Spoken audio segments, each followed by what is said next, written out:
Feliz y bendecido día, aprendiendo un curso de milagros. El secreto de la verdadera oración es olvidarte de las cosas que crees necesitar. Pedir algo específico es igual que ver el pecado primero y luego perdonarlo. Del mismo modo, al orar pasas por alto tus necesidades específicas, tal como las ves, y las dejas en manos de Dios. Ahí se convierten en los regalos que le haces, pues le dicen que no antepondrás otros dioses a Él, ni que quieres otro amor que el suyo. Este libro es un comienzo, no un final.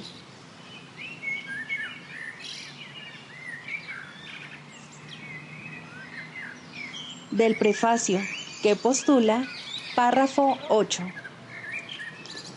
Las relaciones especiales que se establecen en el mundo son destructivas, egoístas e infantilmente egocéntricas.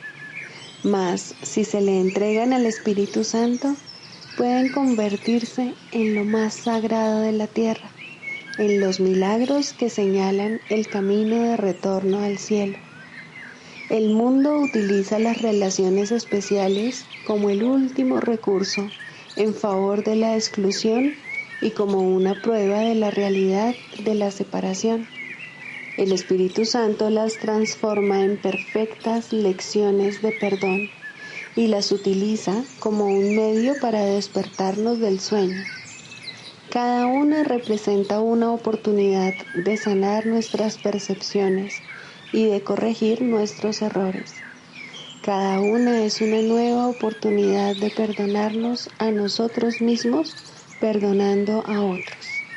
Y cada una viene a ser una invitación más al Espíritu Santo y al recuerdo de Dios.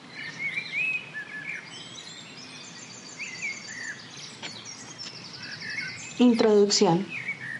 Este es un curso de milagros. Es un curso obligatorio. Solo el momento en que decides tomarlo es voluntario. Tener libre albedrío no quiere decir que tú mismo puedas establecer el plan de estudios. Significa únicamente que puedes elegir lo que quieres aprender en cualquier momento dado. Este curso no pretende enseñar el significado del amor, pues eso está más allá de lo que se puede enseñar. Pretende, no obstante, despejar los obstáculos que impiden experimentar la presencia del amor, el cual es tu herencia natural. Lo opuesto al amor es el miedo, pero aquello que todo lo abarca no puede tener opuestos. Este curso puede, por lo tanto, resumirse muy simplemente de la siguiente manera. Nada real puede ser amenazado. Nada irreal existe. En esto radica la paz de Dios.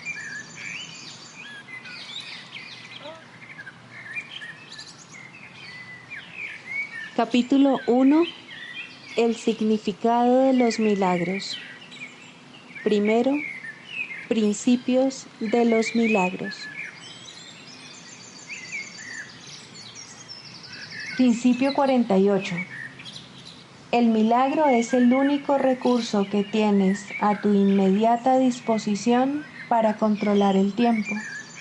Solo la revelación lo trasciende al no tener absolutamente nada que ver con el tiempo.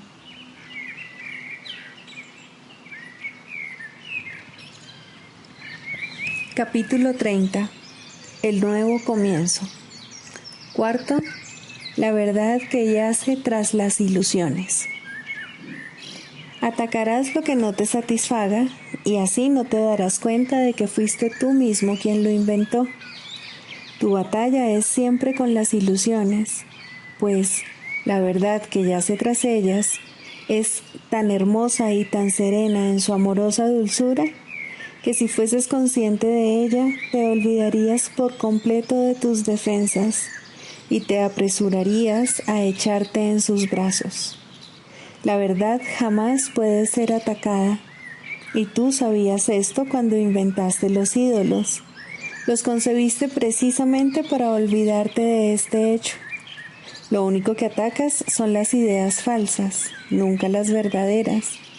Los ídolos son todas las ideas que concebiste para llenar la brecha que tú crees se formó entre lo que es verdad y tú. Y las atacas por lo que crees que ellas representan, pero lo que yace tras ellas no puede ser atacado. Los dioses que inventaste, opresores e incapaces de satisfacerte, son como juguetes infantiles descomunales. Un niño se asusta cuando una cabeza de madera salta de una caja de resorte al ésta abrirse repentinamente, o cuando un oso de felpa, suave y silencioso, emite sonidos al él apretarlo. Las reglas que él había establecido para las cajas de resorte y para los osos de felpa le han fallado y le han hecho perder el control de lo que le rodea. Ahora tiene miedo, pues pensó que las reglas lo protegían. Ahora tiene que aprender que las cajas y los osos no lo engañaron ni violaron ninguna regla, y que lo ocurrido no quiere decir que su mundo se haya vuelto caótico y peligroso. Es él quien estaba equivocado. No comprendió bien qué era lo que lo mantenía a salvo y pensó que eso lo había abandonado. La inexistente brecha se encuentra repleta de juguetes de innumerables formas. Cada uno de ellos parece violar las reglas que estableciste para él.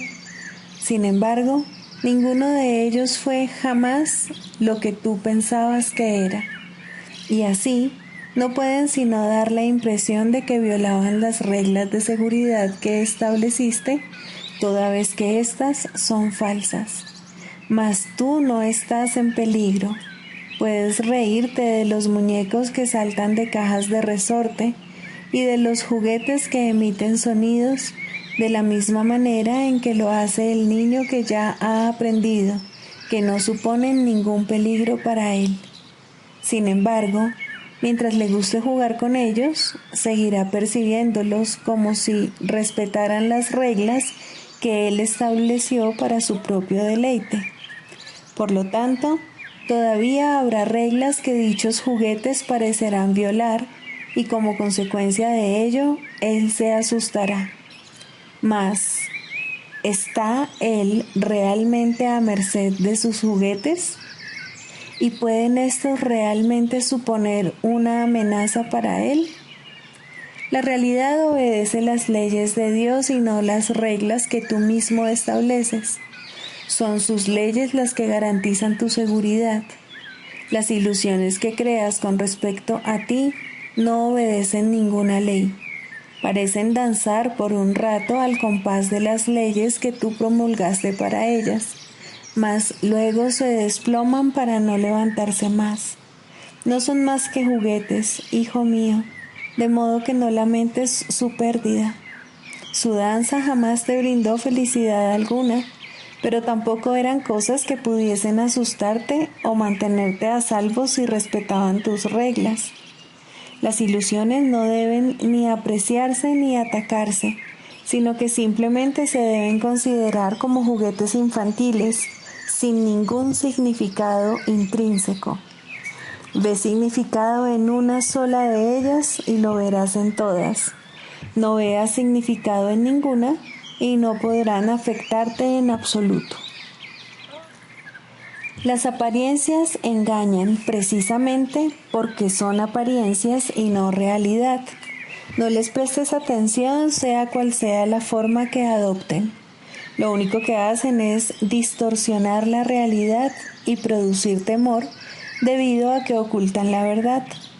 No ataques lo que tú mismo hiciste a fin de ser engañado, pues eso demostraría que has sido engañado. El ataque tiene el poder de hacer que las ilusiones parezcan reales, mas en realidad no hace nada. ¿Quién podría tener miedo de un poder que no tiene efectos reales? ¿Qué podría ser dicho poder sino una ilusión que hace que las cosas parezcan ser como él mismo?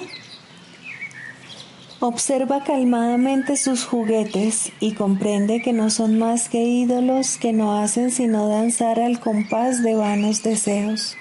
No los veneres, pues no existen. Cuando atacas, no obstante, te olvidas de esto. El Hijo de Dios no necesita defenderse de sus sueños. Sus ídolos no suponen ninguna amenaza para él. El único error que comete es creer que son reales. Mas, ¿hay algo que las ilusiones puedan lograr? Lo único que las apariencias pueden hacer es engañar a la mente que desea ser engañada. Mas tú puedes tomar una decisión muy simple que te situará por siempre más allá del engaño. No te preocupes por cómo se va a lograr esto, pues eso no es algo que puedas entender, pero sí verás los grandes cambios que se producirán de inmediato una vez que hayas tomado esta simple decisión, que no deseas lo que crees que un ídolo te puede dar. Pues así es como el Hijo de Dios declara que se ha liberado de todos ellos. Y, por lo tanto, es libre. Qué paradójica es la salvación. ¿Qué otra cosa podría ser sino un sueño feliz? Lo único que te pide es que perdones todas las cosas que nadie jamás hizo, que pases por alto lo que no existe y que no veas lo ilusorio como si fuese real. Se te pide únicamente que permitas que se haga tu voluntad y que dejes de buscar las cosas que ya no deseas. Y se te pide también que permitas que se te libere de los sueños de lo que nunca fuiste y desistas de tu empeño de querer sustituir la voluntad de Dios por la fuerza de los deseos vanos. Llegado a este punto, el sueño de separación empieza a desvanecerse y a desaparecer, pues aquí la brecha inexistente comienza a percibirse libre de los juguetes de terror que tú inventaste.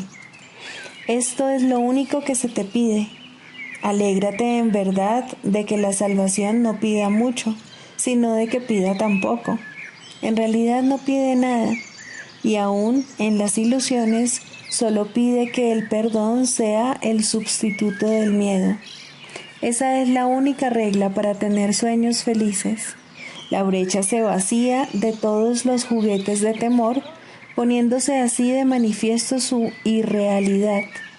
Los sueños no sirven para nada, y el Hijo de Dios no tiene ninguna necesidad de ellos. No le ofrecen ni una sola cosa que él pudiera jamás desear. El Hijo de Dios se libera de las ilusiones por su propia voluntad y simplemente se le restaura a él lo que él es. ¿Qué podría ser el plan de Dios para su salvación, sino un medio para darse a sí mismo su Hijo?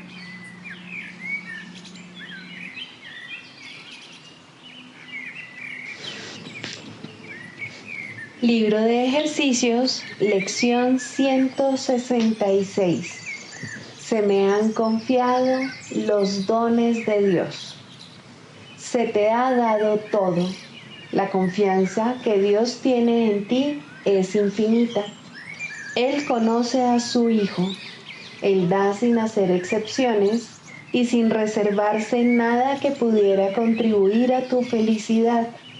Sin embargo, a menos que tu voluntad sea una con la suya, no podrás recibir sus dones. Mas, ¿qué podría hacerte pensar que hay otra voluntad aparte de la suya? He aquí la paradoja que sirve de fundamento a la fabricación de este mundo. Este mundo no es la voluntad de Dios, por lo tanto, no es real.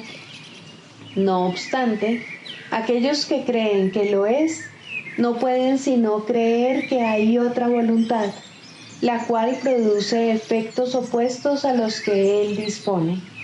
Esto es claramente imposible, mas la mente de aquel que contempla el mundo y lo juzga como real, sólido, digno de confianza y verdadero, cree en dos creadores, o mejor dicho, en uno, el mismo, mas nunca en un solo Dios. Todo aquel que alberga creencias tan extrañas como estas no puede aceptar los dones de Dios, pues se ve obligado a creer que aceptarlos, por muy evidentes que se vuelvan, por muy grande que sea la urgencia con la que se le exhorta a reclamarlos como propios, es verse presionado a traicionarse a sí mismo. Por lo tanto, tiene que negar la existencia de dichos dones, contradecir la verdad y sufrir para preservar el mundo que él mismo construyó. He aquí el único hogar que cree conocer. He aquí la única seguridad que cree poder encontrar.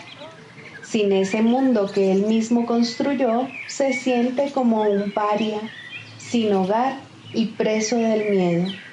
No se da cuenta de que en ese mundo es donde en verdad es presa del miedo y donde no tiene un hogar, donde es un paria que en su vagar se ha alejado tanto de su hogar y por tanto tiempo que no se da cuenta de que se ha olvidado de dónde vino, a dónde va e incluso de quién es en realidad.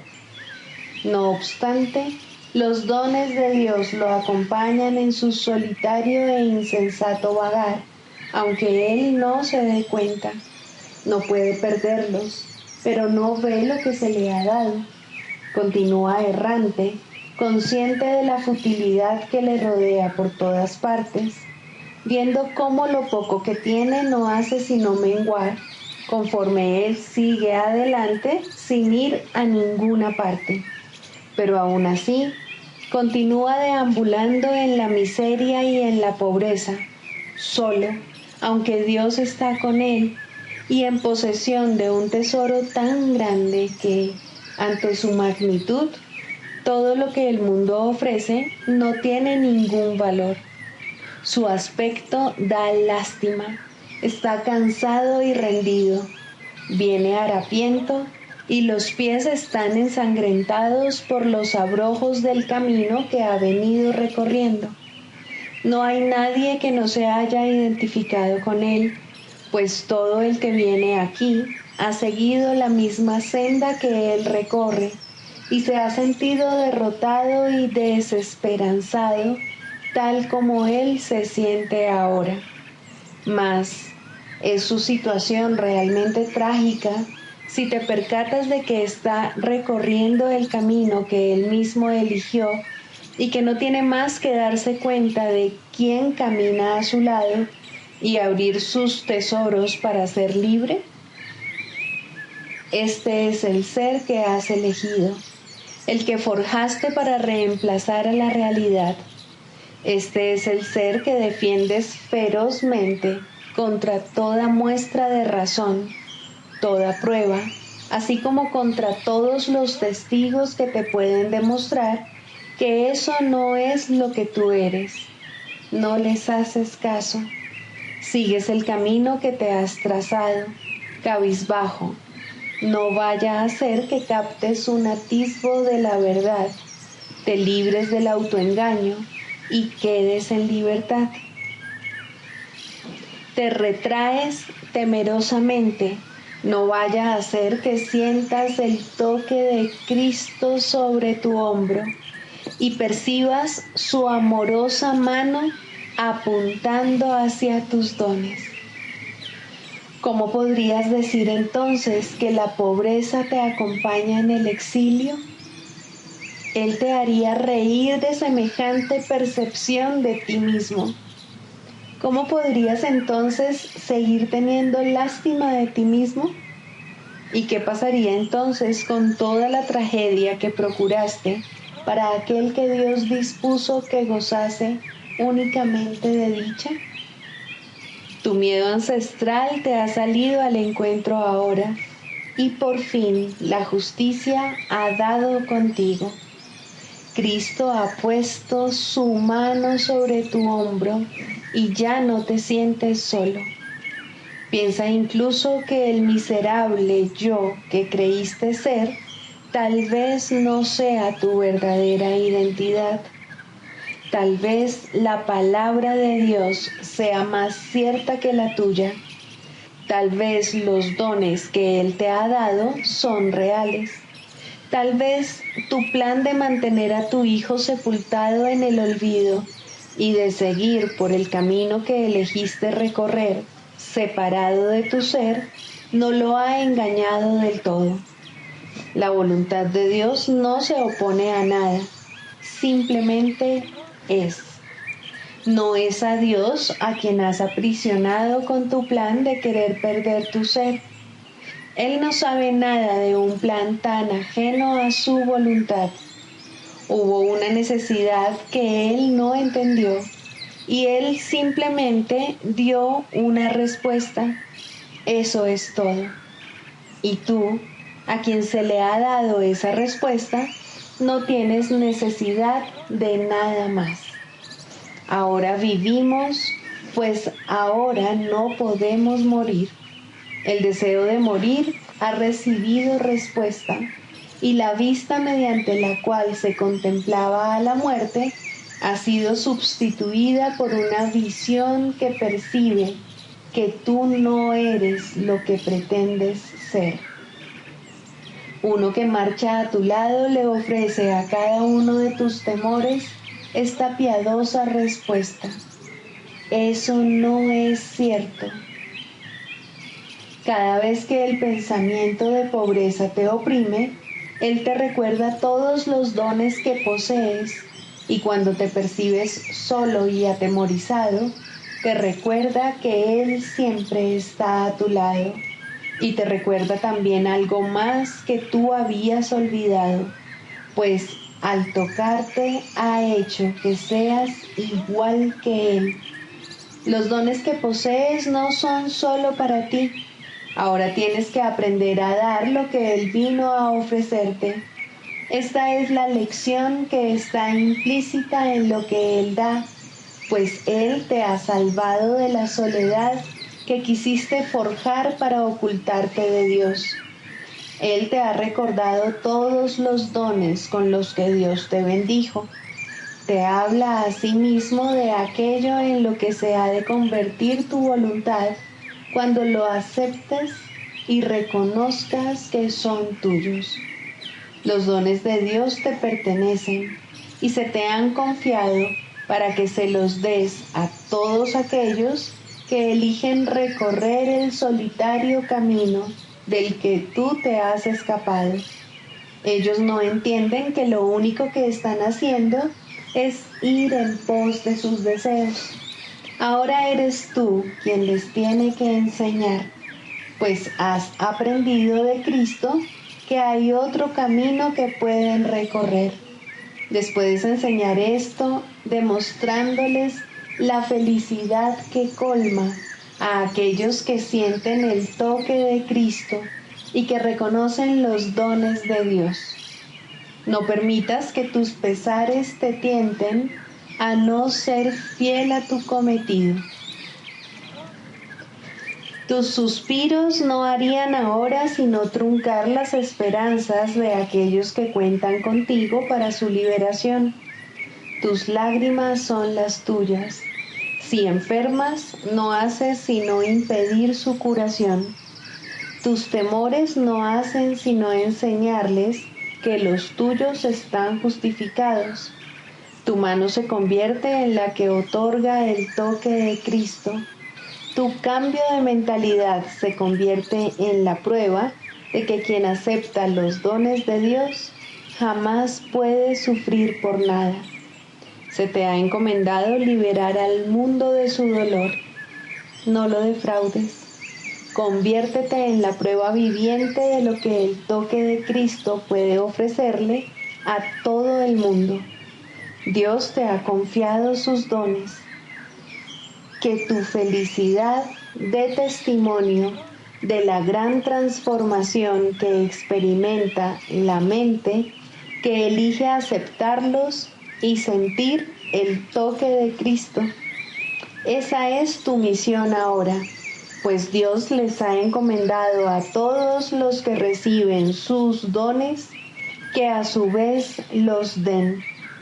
Él ha compartido su gozo contigo. Ahora tú vas a compartirlo con el mundo.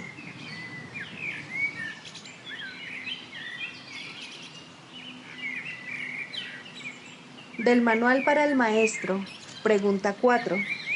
¿Cuáles son las características de los maestros de Dios? 5. Júbilo. El júbilo es el resultado inevitable de la mansedumbre. La mansedumbre significa que el miedo es ahora imposible. ¿Qué podría entonces obstaculizar el júbilo? Las manos abiertas de la mansedumbre están siempre colmadas. Los mansos no experimentan dolor, no pueden sufrir. ¿Cómo no habrían de ser felices? Están seguros de que son amados y de que, por lo tanto, están a salvo. El júbilo va unido a la mansedumbre, tan inevitablemente como el pesar acompaña al ataque. Los maestros de Dios confían en Él y están seguros de que su Maestro va delante de ellos, asegurándose de que no les acontezca ningún daño. Disponen de sus dones y siguen su camino, porque la voz de Dios los dirige en todo. El júbilo es su himno de gratitud, y Cristo los contempla también con agradecimiento. La necesidad que Él tiene de ellos es tan grande como la que ellos tienen de Él.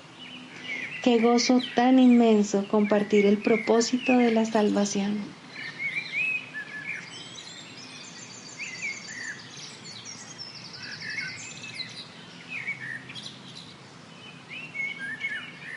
Manual para el maestro, pregunta 15. ¿Será cada uno de nosotros juzgado al final? Por supuesto que sí. Nadie puede escaparse del juicio final de Dios.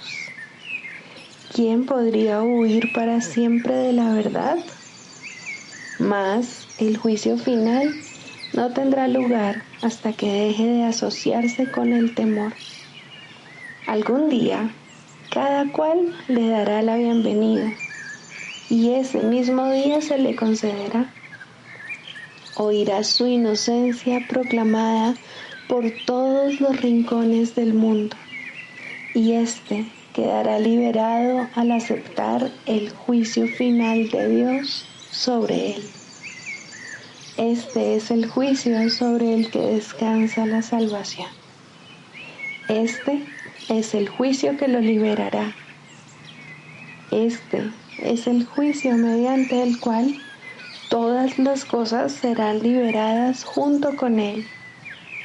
El tiempo se detiene a medida que la eternidad se aproxima, y el silencio envuelve al mundo para que todos puedan oír este juicio acerca del Hijo de Dios. Santo eres, eterno, libre e íntegro, y te encuentras para siempre en paz en el corazón de Dios. ¿Dónde está el mundo ahora? ¿Y dónde el pesar? Maestro de Dios, ¿es este el juicio que tienes acerca de ti mismo? ¿Crees que es completamente cierto?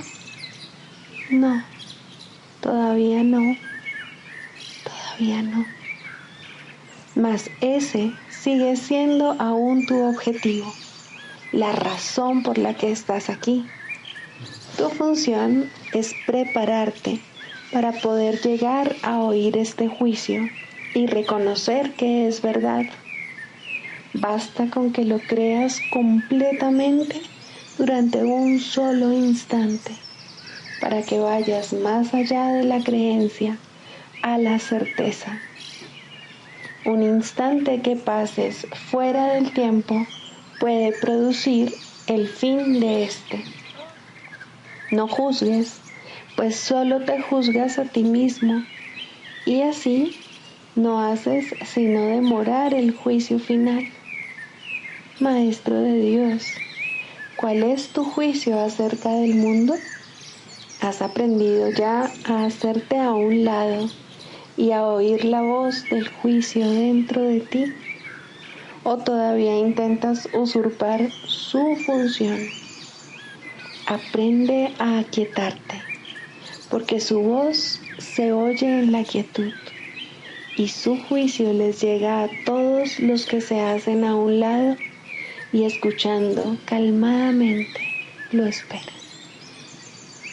Tú que a veces estás triste y a veces enfadado, tú que a veces sientes que no se te da lo que te corresponde y que tus mejores esfuerzos se topan con falta de aprecio e incluso de desprecio. Abandona esos pensamientos tan necios. Son demasiado niños e insignificantes como para que sigan ocupando tu santa mente un solo instante más. El juicio de Dios te espera para liberarte. ¿Qué puede ofrecerte el mundo? Independientemente de cómo juzgues sus regalos que tú prefirieses tener, serás juzgado y juzgado con equidad y honestidad. Dios no conoce el engaño. Sus promesas son seguras. Recuerda solo eso. Sus promesas garantizan su juicio y solo este será aceptado al final. Tu función es hacer que este final llegue cuanto antes. Tu función es mantener su juicio en tu corazón y ofrecérselo a todo el mundo para así mantenerlo a salvo.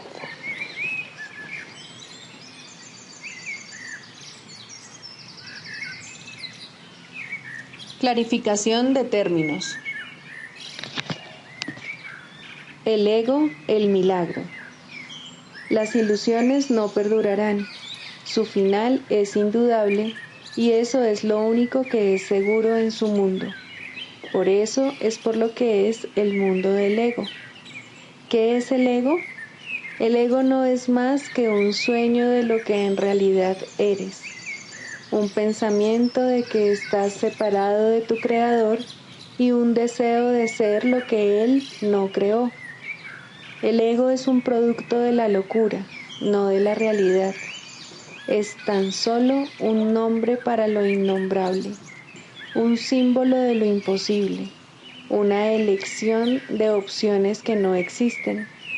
Le damos un nombre solo para que nos ayude a entender que no es más que un pensamiento ancestral según el cual aquello que se ha inventado es inmortal. Mas, ¿qué podría proceder de ello excepto un sueño que, al igual que todos los demás sueños, tan solo puede terminar en la muerte? ¿Qué es el ego? El ego no es nada, pero se manifiesta de tal forma que parece ser algo. En un mundo de formas no se puede negar al ego, pues solo él parece real. Mas, ¿podría el Hijo de Dios, tal como su Padre lo creó, morar en una forma o en un mundo de formas? Si alguien te pide que definas al ego y expliques cómo se originó, es porque cree que el ego es real e intenta, por definición, asegurarse de que su naturaleza ilusiva quede oculta tras las palabras que parecen otorgarle realidad. Ninguna definición que se haya hecho de una mentira puede hacer que ésta sea verdad, ni tampoco puede haber una verdad que las mentiras puedan realmente ocultar. La irrealidad del ego no se niega con palabras, ni su significado se vuelve claro por el hecho de que su naturaleza parezca tener una forma. ¿Quién puede definir lo indefinible? Sin embargo, incluso para esto hay una respuesta. No podemos formular realmente una definición de lo que es el ego, pero sí podemos decir lo que no es. y esto lo podemos ver con perfecta claridad. Basándonos en eso, podemos deducir lo que es. Observa su opuesto y verás la única respuesta que tiene sentido. A lo opuesto al ego, desde cualquier punto de vista, origen, efectos y consecuencias, le llamamos milagro. En él encontramos todo lo que no tiene que ver con el ego en este mundo. El milagro es lo opuesto al ego, y solo en él podemos observar lo que era el ego, pues en él vemos lo que éste aparentemente hacía, y la causa y sus efectos no pueden sino seguir siendo una misma cosa.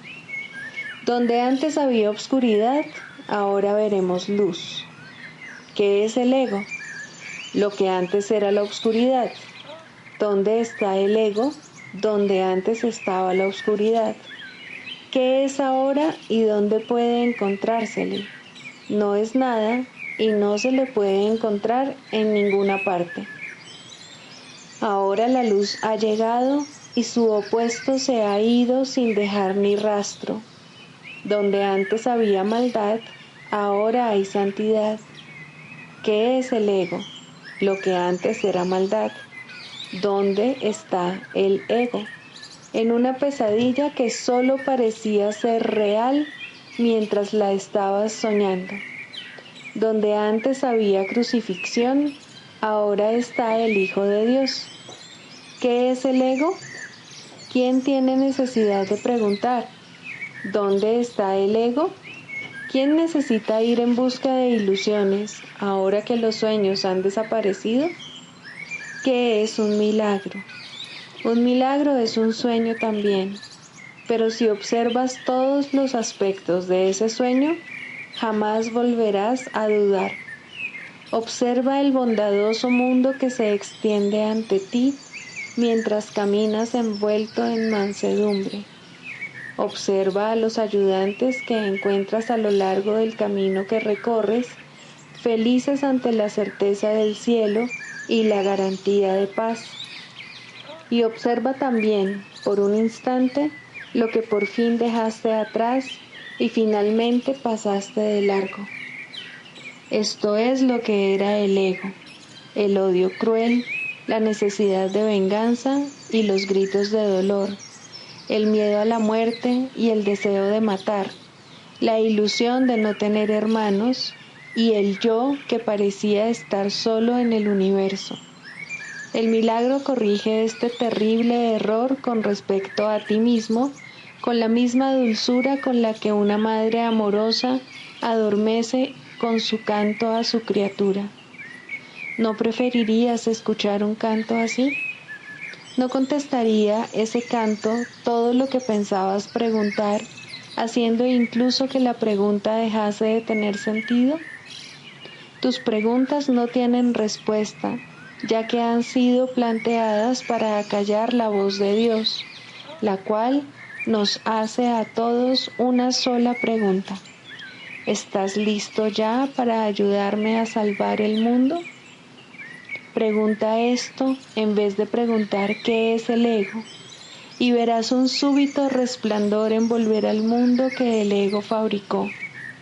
Ahora no se le niega a nadie ningún milagro. El mundo se ha salvado de todo lo que tú pensabas que era, y lo que es ha sido siempre absolutamente puro y jamás ha sido condenado. El milagro perdona, el ego condena. No se necesita ninguna otra definición para ninguno de ellos excepto esta.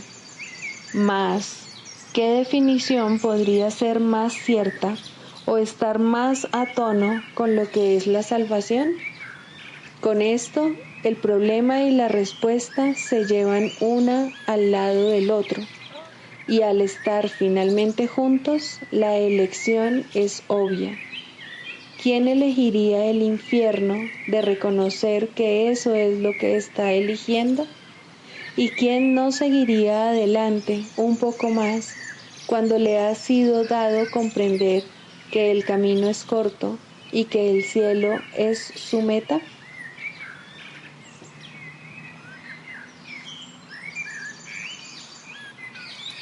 Sigamos a Jesús haciendo del perdón algo tan natural como respirar y algo tan vital como el aire. Amén.